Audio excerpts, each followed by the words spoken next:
welcome once again to EWTN's Bookmark. I'm Doug Keck, your host. Our special guest is Father Brian Mullady, author of Both a Servant and Free, a primer in fundamental moral theology published by New Hope Publications. Welcome, Father. Thank you. It's always great to have you here. Always great to be here with you, Doug. You know, it's great to have you here on the network doing series for us, and also to see you on the live show as you are with Father Mitch back during the winter. Now, this Both a Servant and Free. Now, this is not only a book that you have spent some time putting together, but it's also the basis of a new series which will be coming soon to EWTN, right? Right.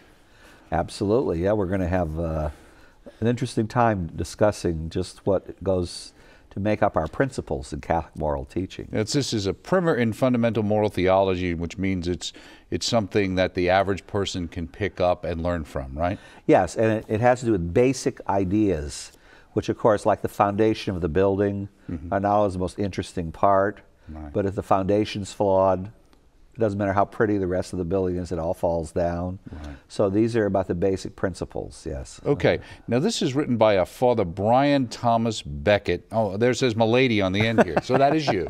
That is me, believe it or not. I don't remember seeing all those names in prior books. Yes. Well, I usually use my middle initial T, which is my middle name, but also my religious name with which I was received in my order was Thomas Beckett. And we can kind of choose what we want to be called once we get ordained. And you know, I use Brian, but I've always had a great devotion to Thomas Beckett. And as I get older, though I use my religious name mostly on just formal documents, I decided that since my publications were me, I wanted to put him back in. What is it about Beckett that you're attracted to? It's his courage in defending the church and the principles of the church. And of course, as you remember, he led kind of a wild life, not exactly a dissolute life the way it's portrayed in the movie. But he led kind of a wild life, and then when he was put in charge of the church, he completely converted and changed, and even to the point of being martyr for the church's freedom and for the doctrine of our faith, as opposed to having it submitted to the king's power. Now, what was the idea behind this book? Why did you decide, because it is my understanding it took you a couple of years to put this together. 3 years, yeah. So it's not like sometimes, you know, books are a function of I go out and I teach this course, or I go out and give this retreat, and I decide, well, I can put it into a book format. Right. This took a lot of effort. Well, I've been teaching moral theology and fundamental moral theology for 30 years, really. And many of the people that teach it with me, my fellow colleagues, and also even students, have complained about the fact that there's no basic textbook that's short and accessible. I mean, some people have written what they hope will be textbooks that are like 1,000 pages long, and they're full of all these distinctions that are very hard to understand. Also, you'll have, like Father Pinker's wrote an excellent book of moral theology, but it really isn't the text. Yeah, you reference him in this fundamental, book. In fact, yeah, right, of fundamental principles. And it's they're either too short, too simple, or too complicated for the ordinary person to get into in a systematic way. So what I did was I took my experience of all these years of trying to do this, and I tried to produce something that would unite Thomas Aquinas, who's my principal source, and I think should be. I don't think I quote in the book that Cardinal von Schönborn said that when it came to the moral part of the New Catechism, they just decided to follow the great inspiration of Thomas Aquinas, who, not as a theological school, but as the great teacher of Catholic moral theology. So the basic format of the book pretty much follows also what the Catechism's format is in morals. I want to combine that with the Catechism, with papal documents since Vatican II, especially John Paul II's teachings, and try to show how these principles relate to some of the modern errors that we've experienced in our church in the teaching of moral theology, which have been pretty common, really, for at least 20 years. I would say in the 70s and 80s.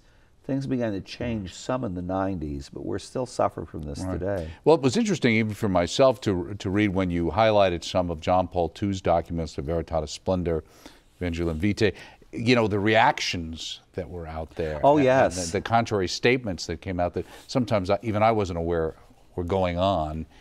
from theologians. Well, you know, the first real encyclical that dealt with the destruction, really, of Catholic moral theology was Splendor of Truth, Veritatis Splendor. And when that was issued in the middle 90s, because this problem had been going on for 20 years, one famous post-Vatican II Catholic moralist wrote that when he read this encyclical, he suffered from brain convulsions and looked forward to leaving the church on earth for the church in heaven. Now, that was Bernard Herring, right?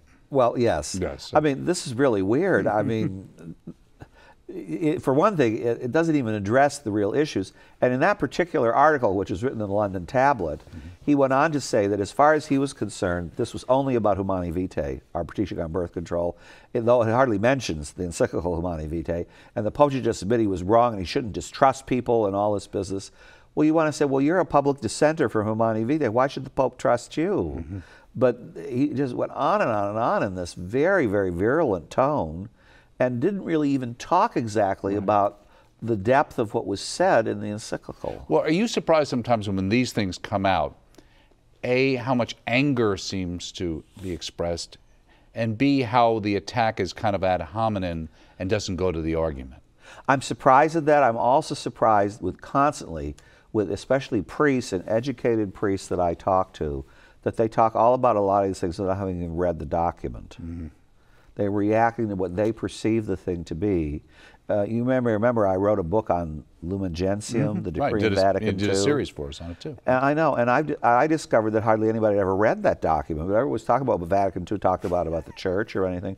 Well, you need to have an objective study about it. If you do that and you disagree, I'm happy with that. But so few people are even willing to read the thing. Or they read some article about it in America Magazine or something that's critical, which is okay, fine if they want to do that, but they never read the thing itself, you know. Right. Now, the preface you're kind of proud of, right? I am, yes. And that's because somebody with a very difficult to pronounce Polish name wrote it. Yes.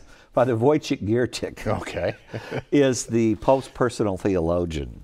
And I was his teacher in moral theology many years ago in Rome, and he credits me with having him read the Summa, for one, read Thomas Aquinas as he should be read in his original text.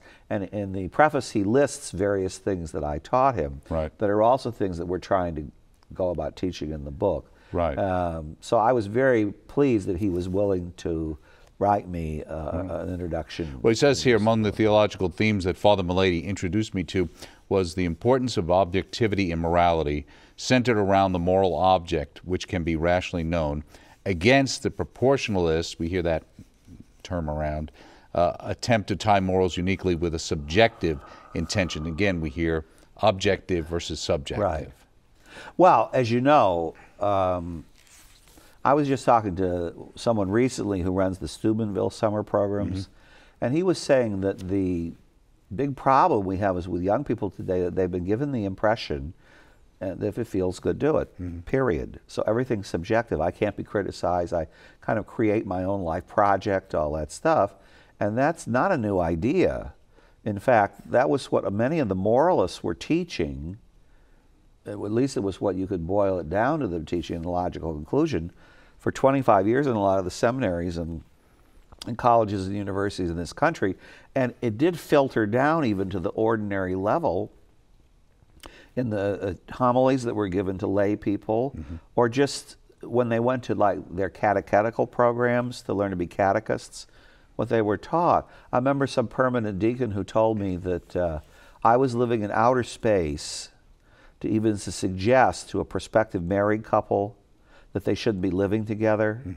And he said to me, well, they have to live together because they can't support themselves otherwise. And I went, I mean, I can understand Maureen Dowd maybe thinking this, but a deacon in the Catholic Church who's giving marriage prep, who thinks this, I couldn't believe it. And I said, fine, maybe you can't keep them from living together, but you can at least tell them you think it's wrong. No, I'm not even supposed to do that because I might interrupt their you know, make them feel bad about themselves. Well, these proportionalists have helped to buy into that in a more intellectual way. And we've really needed somebody to, of course, Splendor of Truth answered that, but again, I'm not sure how many people have read Splendor of Truth, and they do find it somewhat difficult to understand, so I try to unravel what's really behind it all. Right. Now, the title of this is both A Servant and Free, and I thought that was, which is the title of the book. And it's interesting because you got it not from Thomas, but from Augustine. Right. Why didn't you pick something that Thomas would say? Well, first of all, because, I mean, I'm not chained to one author. I mean, I do like to think I'm eclectic. Okay. Secondly, that was actually a quotation John Paul II used in Splendor of Truth. Okay. And when I read this, I thought, yeah, this is a perfect summary of this encyclical, and it's also a perfect summary of the theology of grace and also Catholic moral teaching. So man is characterized by being free, it's true. Our freedom sets us apart from the animals and the plants and the rocks and the suns and the moons and the stars, but it's not a freedom which is freedom to do whatever you want, license to become your own life project. It's a freedom which is a participated freedom because we have an objective human nature that we can know by reason, and if we can't know it by reason, the Bible illuminates for us, and things like the Ten Commandments and the Sermon on the Mount, that we have to make as the standard, an objective outside standard, on which to judge the goodness or evil of what we do. Mm-hmm. And when you say if it feels good, do it, that's the kind of thing that's compromise in that. So we only become fully free when we serve what our human nature objectively offers to us. So the way John Paul II used to put it is, freedom doesn't exist to be freedom from the truth, but to be freedom for the truth. But that's what a lot of people think. The idea to be free is to basically believe and do what I like. Right.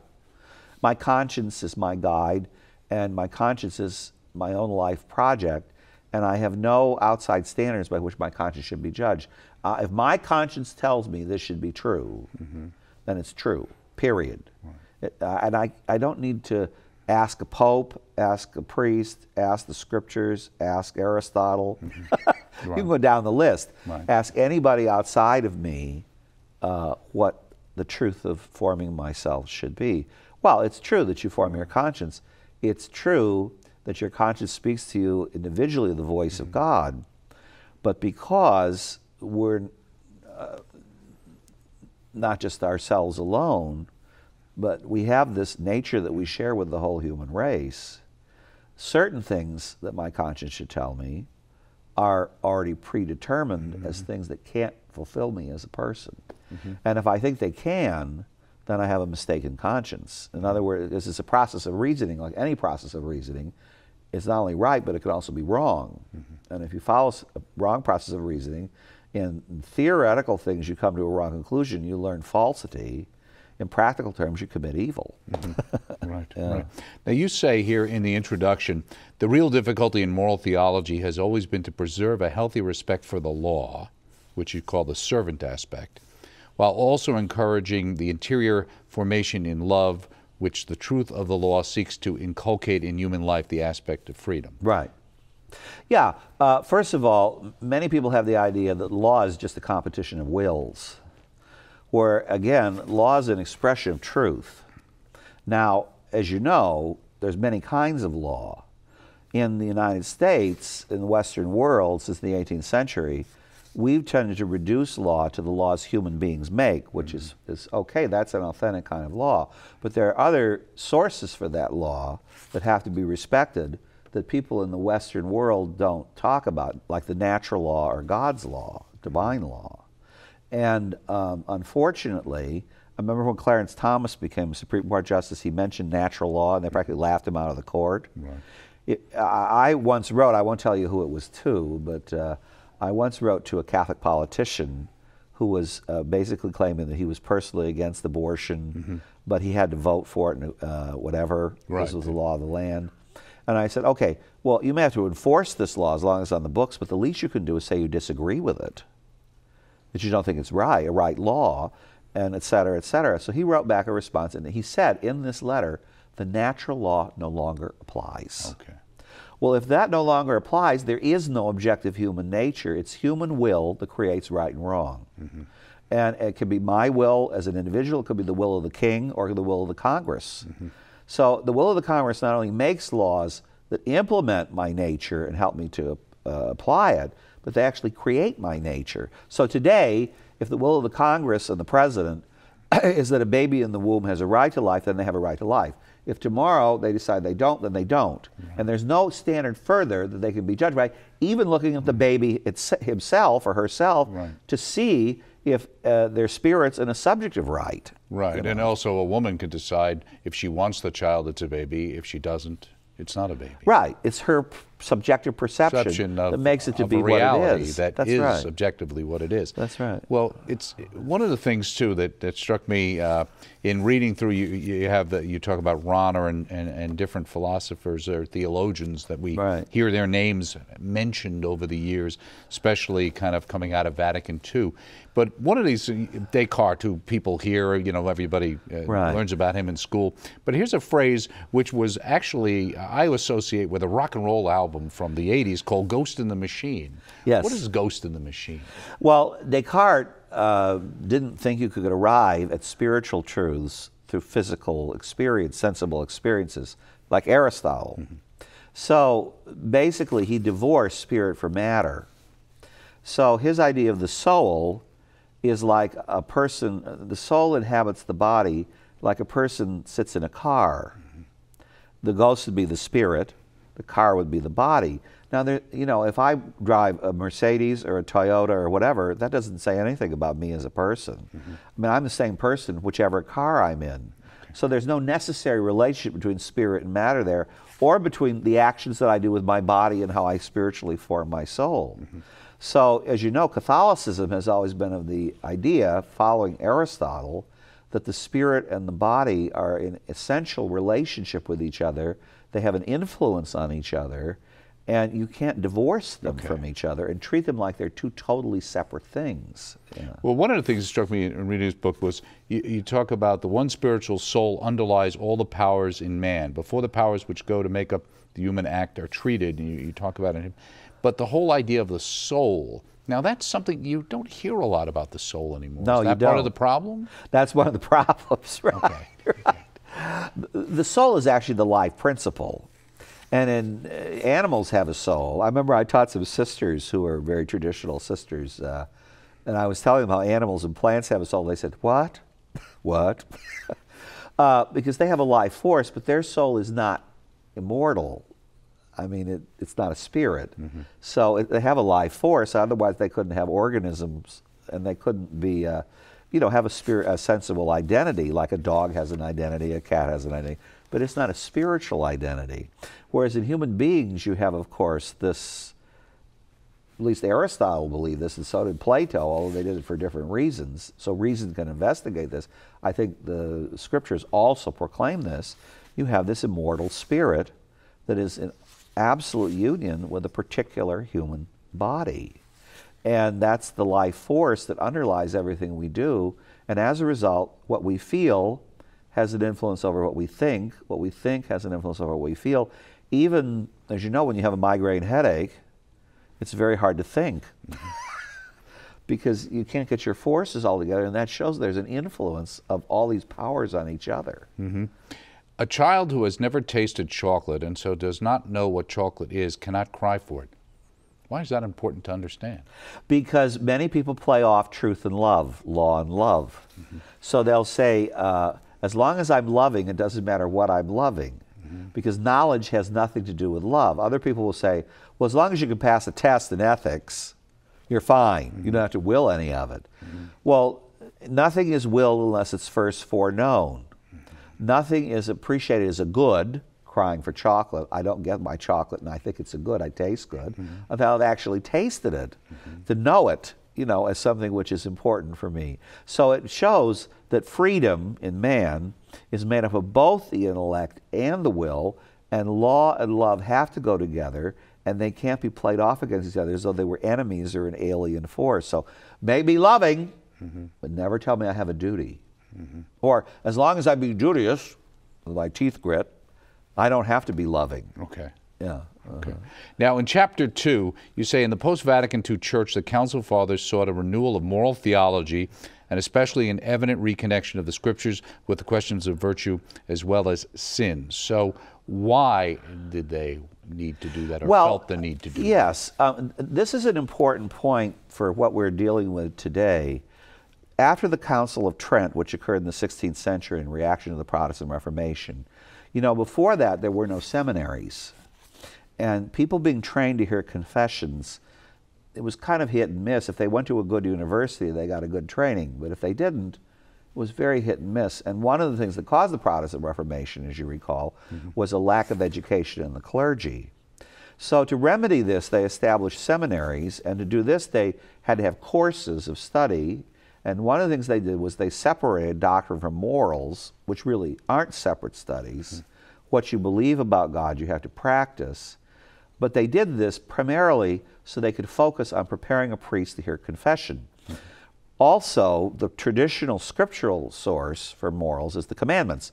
The commandments emphasize obligation and sin, right? Okay. Well, the same with training somebody to hear confession. You have to try to help them identify the material sins, what each individual's sin is in its kind. That's great, but it tended to divorce moral theology from what had been its more traditional interest, which was the formation of the spiritual life through the positive progress of the virtues and appreciating the life of grace.